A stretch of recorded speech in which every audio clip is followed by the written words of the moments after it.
Сайн байцгаана уу? Камертай влогийн шинэ дугаарыг эхлүүлж байна. Өнөөдөр 2026 оны 6 сарын 23-ны өдөр.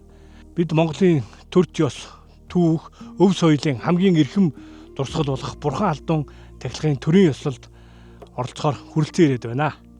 17 дугаар жарны сүрээр дарагч хэмээх гал морин жилийн зуны дунд хөх морь сарын шинийн 9 буюу 2026-ны 6 дугаар сарын 23-ны өдөр Бурхан Халдун хайрхны Тэнгэрийг таах төрийн тахилга ёс төгөлдөр эхлэхэд бэлэн болоод байна. Энэ бол жирийн нэгэн баяр ёслол биш.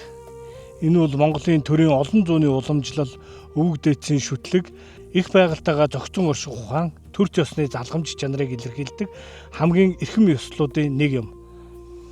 Бурхан Халдун уулыг Хяад Боржгон овгийн өвг Бодончрын үеэс эхлэн дахиж ирсэн түүхтэй.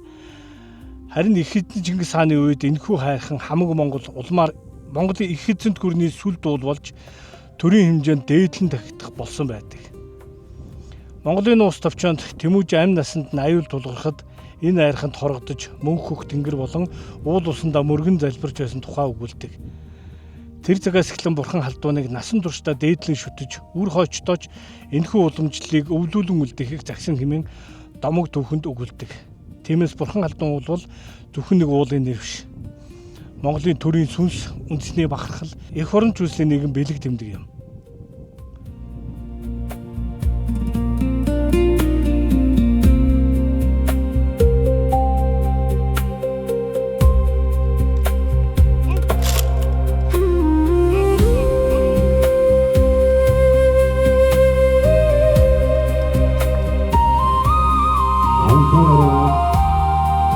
Бурхан Халдун хайрны Тэнгэрийг таах төрийн ёслол хөтөлбөрийн үйлчилгээ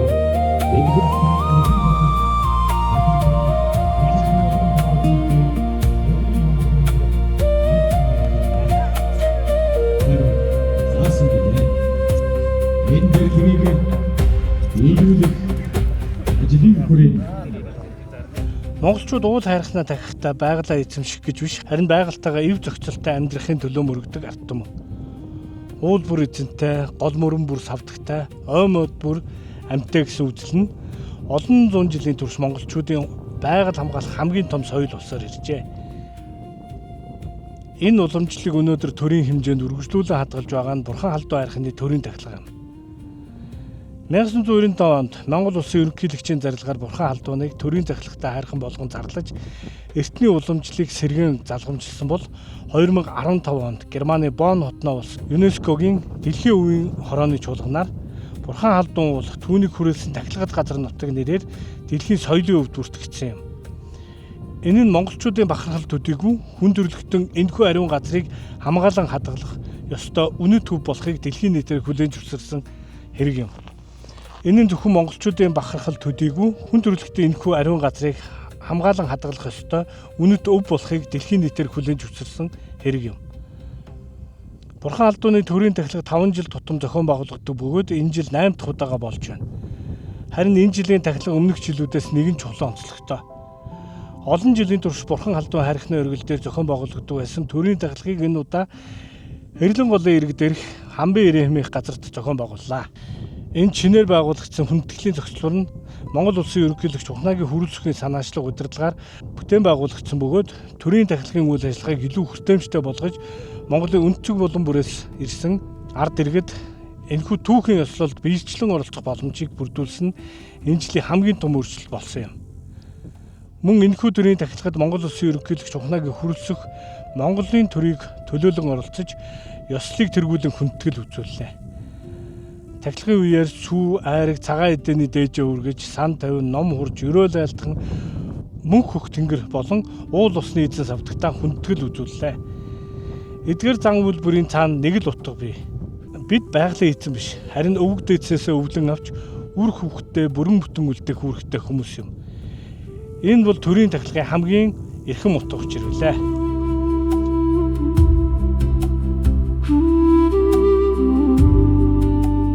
Монголчууд бид эцэг тэнгэр их дэлхийг хүндлэн дээдэлж, уул ус, ормол амьтныг нь хайрлан хамгаалж, эзэн шүтээнд нь сүслэн залбирч, уул овоогоо дахиж ирсэн эртний сайхан уламжлалтай ард түмээ.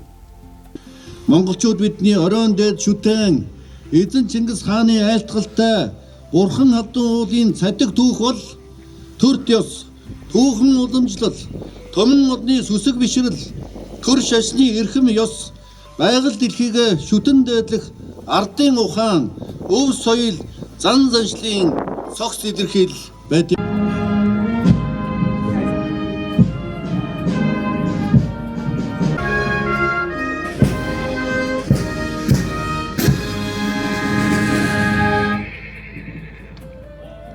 Бурхан халдун минь ээ. Хаадын хаан Чингис хааны сүр хүчний ажилтнаар их Монгол улс орондоо эхэн сайныг ашид дэлгэрүүлэх болтугай. Энэ таглагыг хайрхны маань тэнгэр савдаг шивдэг тэргүүднүүд Монголын нийт ард түмний төлөөлөнхөн эрдэм чадал, идэх хав, сүр хүчийг илтгэн харуулж өчл өргөх ёсыг эхлүүлэх гэж байна. Хамгаан улсын мөргөл мэт алтан орж өргүүд суудаг Чингис хааны тууш хар сүнснээ үжиг бацал өргөе. Алт чингэр адга албан дагон дээр аяатан гэж мөргөөд амраа баатгал ажиллана. Өнөөдөр энэ ариун ёслолд оролцож Бурхан халдууны бэлд зогсохдоо нэг зүйл маш хүчтэй мэдрэгдлээ. Түүх гэдэг бол зөвхөн номын ууцанд байдаггүй юм байна. Түүх заримдаа ийм улсын дунд амьдарч байдаг юм байна. Салхин хүртэл түүхээ хүүрнэж байгаа мэт. Хэрлэн голын урсгал, уулсын сүр хүч, төрийн хүнд тарвал, нам нарын уншлага, морин хуурын гişиг, уртын дууны айлгуу бүгд нийлээд Монгол хүн гэдэг ямар их өв соёлтой ард түмэн болохыг дахин сануулж байлаа. Энэ ёслыг үзэхдээ би зөвхөн зураг авч дүрсвэшлэг хийхээс илүүтэйгээр Монголын төрч ёсны амьд уламжлалын нэг хэсгийг өөрийн нүдээр харж өөрийн сэтгэлээр мэдэрч байгаагаа ойлгосон. Өнгөрсөн үе өнөөдөр ирээдүйн гурав яг энэ газар нэгэн зэг дээр уулзж байгаа мэт санагдсан. Ийм уламжлал байгаагийн ачаар Монголын төрч ёс тасралтгүй өнөө хүрчээ. Ийм өвийг хамгаалж байгаа учраас бид үр хүүхдтэй зөвхөн газар нутаг биш харин түүх, бахархал, үнэт зүйлсээ өвлүүлэн үлдээж чадна.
Удирдагч бошууч цэрэнгийн энгэр ягийн удирдлагаар хүндэтгэл төгөлдөр эксэглүүлж байна.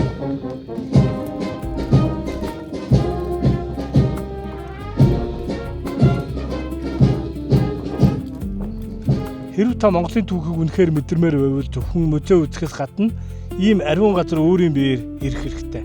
Энд ирэхэд уулс ярьдаг, салхи ярьдаг, түүх ярьдаг.